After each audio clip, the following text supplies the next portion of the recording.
Hey guys, I am Colleen. I'm a person. I like to read and I like to write, but I do whatever on this channel. And today, I have to show you something. Back in February, I think, of this year, I kind of fell off making shorts, doing costumes and stuff, just because it wasn't really giving me the fun feeling anymore, especially with the AI content that's been littered all over the YouTube Shorts feeds.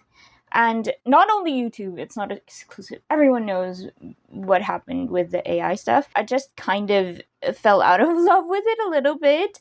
And I thought that since I wasn't making shorts anymore with the characters and stuff, I didn't really feel the need to make costumes anymore. But then something else happened. I started to really miss it, making costumes. And I made another one that's a bit manhwa inspired, like Rofan manhwa inspired. I've been reading a lot of manhwa, so I thought I would make a costume that's inspired by like a royal character of a manhwa. Not exactly, but these were the inspos, so not exactly one or the other.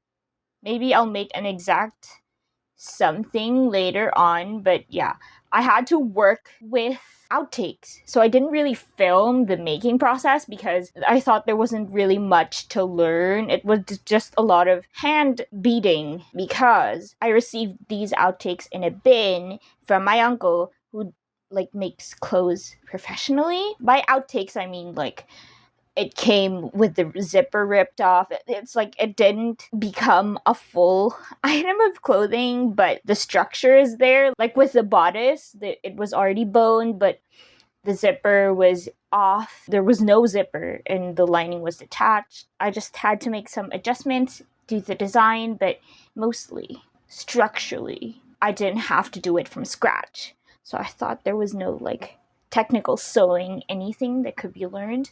But I'll show you them anyway before I try it on because this is supposed to make me feel better. As I said, I've been feeling like the past month, and a lot of things have been happening, and I've been hearing a lot of things about a lot of things that's making me sad. But I think I put on some makeup today. I put on a shirt, and now I'm gonna show you this crown. Here is the crown. I've made a lot of. I'm always so scared to pronounce this word. Like a fringe tiara. I'm not even gonna try. I'm gonna offend people. But yeah, it's a Russian fringe tiara. That's the inspiration. For some reason, I always see this on Rofans. I used to make the base out of felt just because I wanted it to be a little bit stiffer so the garter doesn't completely destroy the fabric over the many times I will wear them. This time I made the base out of a cotton filling, those flat packed cotton fillings that you put in between the lining and the outer fabric of a fabric bag. Does that make sense? If it's well made, it will have cotton in there. And I made a crisscross pattern with the midnight blue fabric. The colors that are used for this are cool colors. There's some green in there. There's some purples in there, deep purples, deep turquoise colors. But yeah, this is that. This is the stitching that I did. I just used tailor's chalk to mark where I wanted. And then after that, this is all hand sewn. And I just wanted it to be sparkly, like a midnight celestial sparkly type deal. And it is. Achieved it. Sparkly beads. And my other uncle, who made bags for a living when he was still, living, did this a lot. This technique a lot. And I did it again just to prove that I could still do it. I used to help him, and yeah, it was very therapeutic. Lining it with super sparkly stuff. Because with my old crowns, I used to glue the beads on there just to like make it quick, but over time they deteriorate really, really faster than I would like. So I thought sewing, though more tedious, would benefit in the long run. And I made a veil with it this time. It's also midnight blue, although this one is a little bit lighter than I would have liked. And I just also put beads at the bottom. I made it like a scalloped, like a spider web sort of a situation. And I just attached it to the bottom because with the Manhwa reference photos that I found, I couldn't, of course, they're not going to show the back. I couldn't tell where it was attached. So this is my guess as to where it landed. But with the historical reference, the actual historical, like a Tudor era reference that I had, I think, if I'm not mistaken, they put on the veil first, separately. But I didn't want to do that. I don't want to suffer like that. The sleeves, made it separately. This one, I already had this. It was a straight thing. I think it was attached to something else before. As I said, they're outtakes. They're just like parts of a thing that were never really finished. So what I did is just cut out some garter to the size of this and sewed it in so that I can make it. Gave it a little steam. I wanted to bead this to filth, but it's, as you can see, it's a really, really thin material, and the beads that I was wanting to put on it was it would not take the weight. So there's that.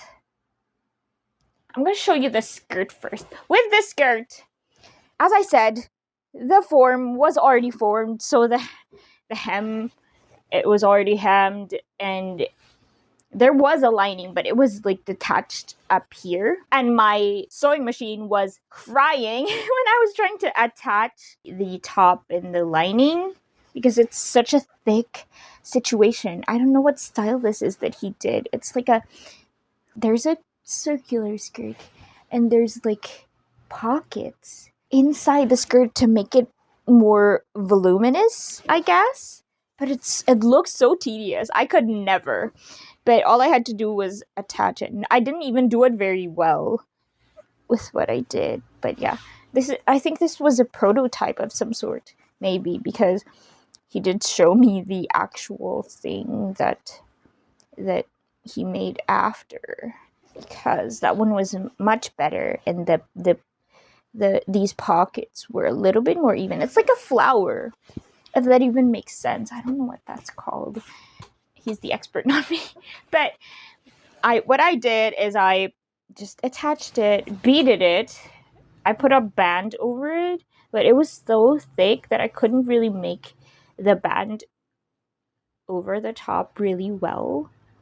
And yeah, I had to put a garter, had to put a zipper in, which I'm improving with the zipper situation. Just because I'm learning to have a little bit more patience. This is not an invisible zipper. It could not take an invisible zipper, but yeah, it's just a normal black zipper. Learn my lesson. I match the zipper color now to the color of the fabric. I used to not do that. I used to be like really slapdash with all these costumes, but I'm learning for the main part. See? This is so Manhwa in that it's kind of historical, but not exact. If you're a Manhwa royal person, like a queen or something, or a duchess, bring out all the jewels. All the crown jewels are there. I'm gonna wear it right now. All of them, all at once, at the same time. That's what it's giving. So I used these ones that I have a stock of from my uncle. And just basically did this because I saw it on a lot of Italian Renaissance, Tudor outfits, where in place of a necklace, they did this. Like, that's their necklace. But I still wanted to do, like, a lot of stuff. The base is velvet. As I said, I had to, like, attach it at the bottom. I've attached this zipper. I didn't make the zipper. I've attached the zipper. Look, it's cleaner than usual. And I didn't struggle that much, which I'm really, really proud of, even though it's not perfect still yet.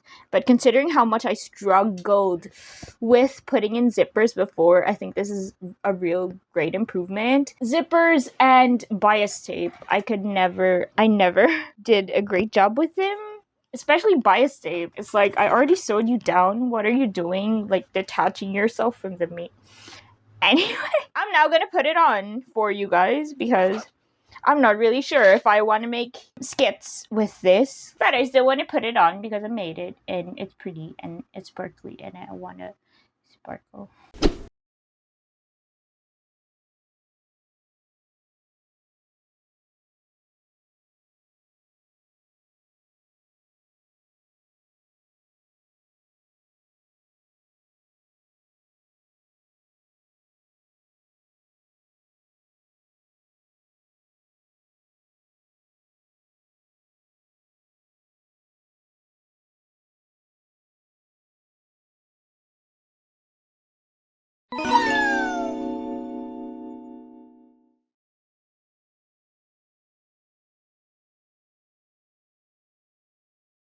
I just realized that maybe I'm still subconsciously thinking about the shorts because I didn't embellish much of the skirt and somehow I was okay with it being like a shorter skirt, but I realized that it's because with the shorts you don't really see it could be a long gown and you wouldn't know. And I guess it's a force of habit with me that of course I want to not be too hot. And usually when I did those costumes before, more often than not, I would make the skirts shorter, even though they're like a gown situation gown, because you can't really see it to the bottom. But anyway, this is it. The earrings I already had before. I made it before. But yeah, look it. The hair is not really doing what I wanted, but and the bodice very jangly, and the style of it is like it's really high, hence why I said I wouldn't need a necklace because I already knew that it was gonna sit a little bit higher. I actually don't regret not beating it because it's important to prioritize the sheerness of it because that's what makes it manhwa historical. But there's an obscene amount of bows. Or like it's a certain era, but there's suddenly like a halter top situation with the gown, or like a scandalous slit, even though they would have been beheaded at the time if they did that gown. But yeah, it's what makes it fun. It's like a walk through the years. That's about it, really. I just really wanted to show it off and to wear something pretty. Wear something pretty and manhwa-esque. Hope you liked it. The watching me show off this costume that I made. I hope you guys enjoyed. If you're looking to DIY, it's easier than you think because once you're not afraid to mess up, you can really just experiment and it's fun. And even if you fail, like I said, I made this French tiara style situation like a billion times and I keep baking it and finding new ways to make it better and make it more fancy. Just keep at it. Hope you got some idea if you're looking to DIY or you're looking into like making a historical inspired costume. And hope you guys enjoyed the video. Like, comment, subscribe if you want to, and I will see you guys next time. Bye.